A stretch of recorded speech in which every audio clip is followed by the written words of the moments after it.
दूसरा हमारा होता है मानसिक रूप से, तीसरा हमारा सामाजिक रूप से और चौथा सामाजिक रूप से।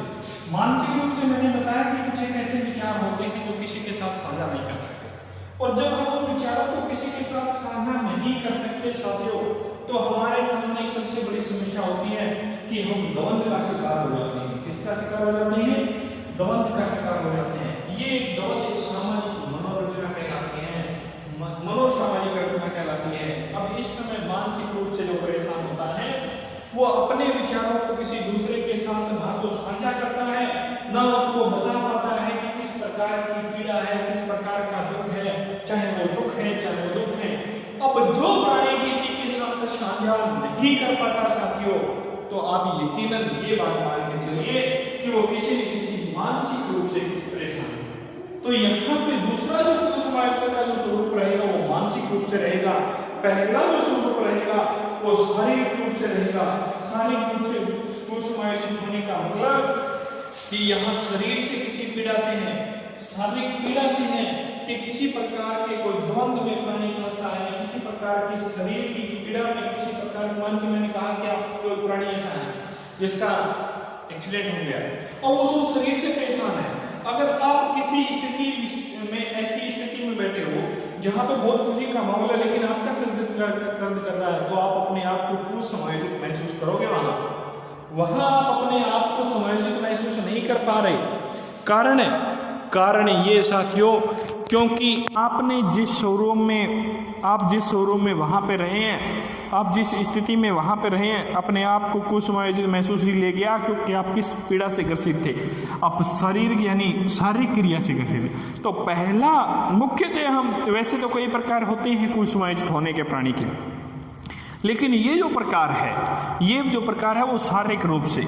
दूसरा मानसिक रूप से मैंने बताया है कि कुछ एक ऐसे विचार होते हैं, कुछ ऐसे सुख और कुछ ऐसे दुख के जो पल होते हैं वो हम किसी के साथ साझा नहीं करते, और जब हम किसी के साथ वो पल साझा नहीं करते साथियों, तो आप यकीन मानिए कि हम अपने अंदर ही अंदर एक टीस सी भरते रहते हैं, और उसी टीस से हम अपने आप को कुसमायोजित महसूस करते हैं। और अपने आप को कुसमायोजित, कुछ ऐसे विचार होते हैं सर जो आजकल नहीं बताए जाते, किसी को नहीं बताए जाते। कुछ एक ऐसे विचार होते हैं, कुछ भावनाएं होती हैं, कुछ हमारे संवेग होते हैं जिनको हम प्रदर्शित तक नहीं कर पाते। अब एक ऐसा संवेग है, मान के चलिए क्रोध संवेग। विलियम मैकडूगल के अनुसार आप संवेग पढ़ते हो ना, संवेगों के बारे में। संवेग को अंग्रेजी में इमोशन कहते हैं साथियों, संवेग को अंग्रेजी में इमोशन कहते हैं, वो बताएंगे आपको आगे। ये संवेग जो होंगे वो मानसिक रूप में ही आएंगे। तीसरा है हमारा सामयिक रूप से, ये इसका अलग से हमने इसको पार्ट में डिवाइड किया, सामयिक रूप से। अब प्राणी के जो संवेग है, लेडी ब्रिजिज ने जन्म के समय एक संवेग बताया था, मात्र एक संवेग, और उस संवेग को उसने नाम दिया था उत्तेजना। कि जब बच्चा, ये क्वेश्चन आया है, इस क्वेश्चन को ध्यान से समझिए, क्वेश्चन को मैं यहाँ पे लिख रहा हूँ।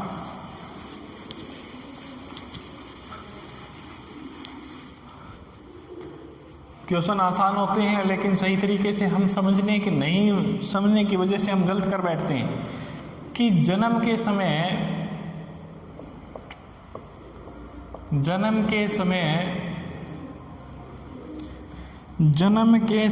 बच्चा, जन्म के समय बालक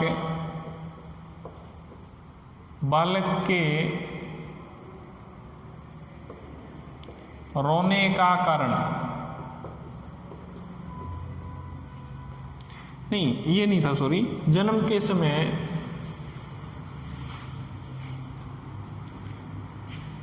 बालक में संवेग होता है, जन्म के समय बालक में संवेग होता है। एक नंबर पे यहाँ मैंने लिखा है रोना, बी में मैंने लिखा उत्तेजना, सी में मैंने लिखा हंसना, डी में मैंने लिखा उपरोक्त सभी। अब साथियों बताओ कि जन्म के समय जब बालक का जन्म होता है तो उस समय बालक का जब जन्म होता है तो उस समय कौन सा संवेग सक्रिय रहता है? कौन से संवेग की बात कर रहा है कि जन्म के समय बालक में संवेग होता है, रोना होता है। अब 90% जो बालक हैं, 90% कम्पिटिटिव जो एग्ज़ाम देने वाले हैं वो ये करते हैं कि जन्म के समय तो बालक रोता है। लेकिन साथियों मैंने एक बात बताई कि संवेग क्या है, रियलिटी क्या है, रियलिज्म क्या है संवेगों का। अब वो रो किसके कारण रहा है? वो उत्तेजना के कारण रो रहा है। किसके कारण रो रहा है? उत्तेजना के कारण रो रहा है। तो पहले उत्तेजना हुई या संवेगों का जन्म हुआ? सबसे पहले जो संवेग के रूप में जब निकल कर के आता है हमारे सामने तो उत्तेजना के रूप में आता है। किसके रूप में आता है? उत्तेजना के रूप में हमारे सामने निकल कर के आता है। और इसी कारण से हमारा इसका सही आंसर होगा कि जन्म के समय बालक में संवेग होता है रोने। तो संवेगी क्रियाओं की अगर हम बात करें तो जो बालक ये उत्तेजना के रूप में बताने वाली लेडी ब्रिजेस थी। कौन थी साथियों? लेडी ब्रिजेस ने बताया था कि बालक है वो उत्तेजना के कारण होता है। उसके बाद में जो मनोवैज्ञानिक हुए उन मनोवैज्ञानिकों का नाम है, जिनका नाम व्यवहारवादी रहे हैं, उनका नाम है Watson, John broads Watson. John broads Watson. Watson ने 3 संवेग माने थे। वाटसन ने 3 संवेग माने थे। बाकी पूरी दुनिया के जितने भी मनोवैज्ञानिक थे उन वैज्ञानिकों ने 4 संवेग माने थे। वाटसन के 3 संवेग थे साथियों, एक तो भय, दूसरा प्रेम, तीसरा क्रोध।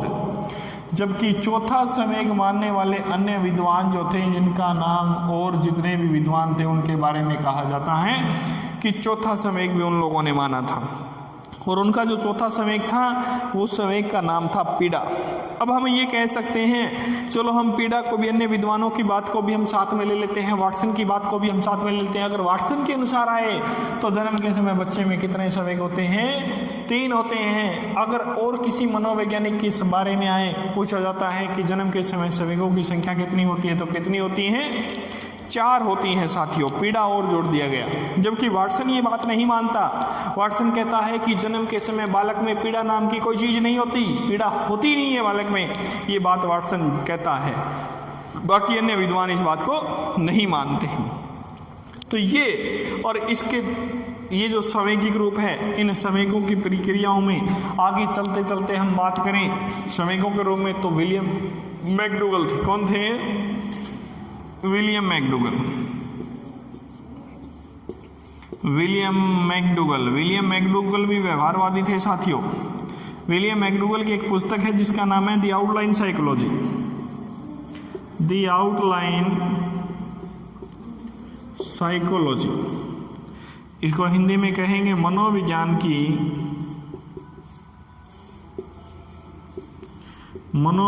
की अवधारणा। The outline psychology. The outline psychology मनोविज्ञान की अवधारणा में विलियम मैकडूगल ने 14 संवेग बताए थे। कितने बताए थे?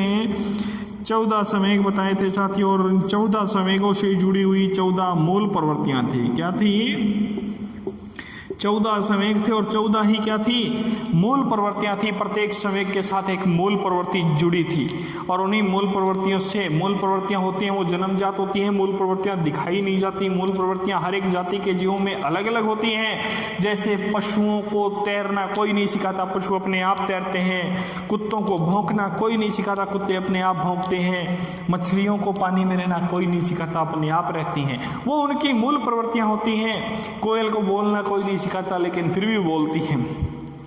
तो कुछ मूल प्रवृत्तियां होती हैं वो प्राणी की जन्मजात होती हैं। एक जाति के जीवों में एक जैसी मूल प्रवृत्तियां पाई जाती हैं। मूल प्रवृत्तियों में परिवर्तन हो सकता है अवस्थाओं के अनुसार। जैसे मैं आपको कहूं कि जब बालक जन्म लेता है, अब प्राणी की आवाज़ पे मैंने मूल प्रवृत्तियों को बताया कि बालक की जो आवाज़ है वो बालक जैसी ही होगी। एक जाति के जीवों में एक सी मूल प्रवृत्तियां होंगी, लेकिन परिवर्तन संभव। इस बात को समझिए कि बालक का जब जन्म हुआ तो उस समय उसकी जो आवाज़ थी वो स्पष्ट नहीं थी। उसके बाद वो बाल्यावस्था में आया तो कहीं ना कहीं उसकी आवाज़ स्पष्ट हुई। उसके बाद किशोरावस्था में आया तो उसकी आवाज़ और मधुर हुई। और उसके बाद प्रौढ़ावस्था में आया तो फिर वापस वो ही थूक फेंकने लगा।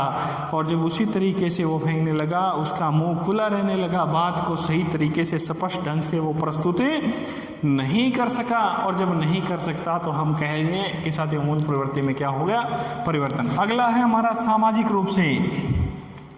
समाज में कुछ लोग ऐसे होते हैं जो कि किसी दूसरे को किसी न किसी प्रकार की पीड़ा देते रहते हैं, और जब कोई पीड़ा देते हैं तो वो प्राणी को कुसमायोजित करते हैं और प्राणी उनकी पीड़ाओं से कुसमायोजित हो जाता है। और कुछ समाज में ऐसे लोग होते हैं जो एक दूसरे का सहयोग भी करते हैं, और सहयोग करते हैं वो तो समायोजित लोग रहते हैं, और जो सहयोग नहीं करते पीड़ा देते हैं वो क्या हो जाते हैं, कुसमायोजन की स्थिति में आ जाते हैं। कुछ एक ऐसे दबाव, कुछ एक ऐसे द्वंद पैदा किए जाते हैं सामाजिक रूप में भी, किसी को अगर परेशान करने के लिए वो द्वंद और संवेग जो प्रस्तुत किए जाते हैं, उन्हीं से प्राणी अपने आप को कुसमायोजित महसूस करता है।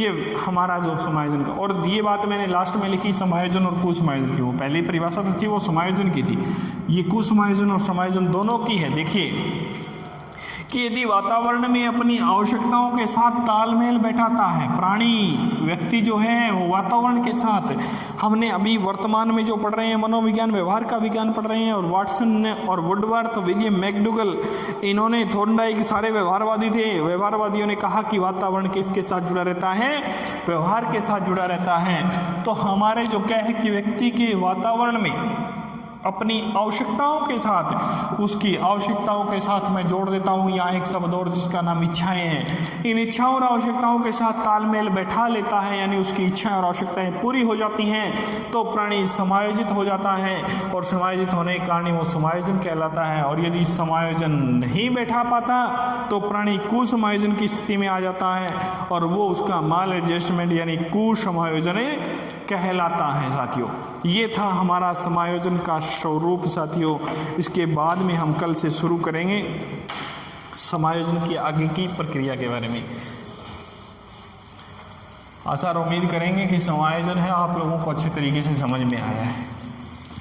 ये परिभाषा थी हमारी आज की क्लास में समायोजन की, कि किसे कहते हैं समायोजन।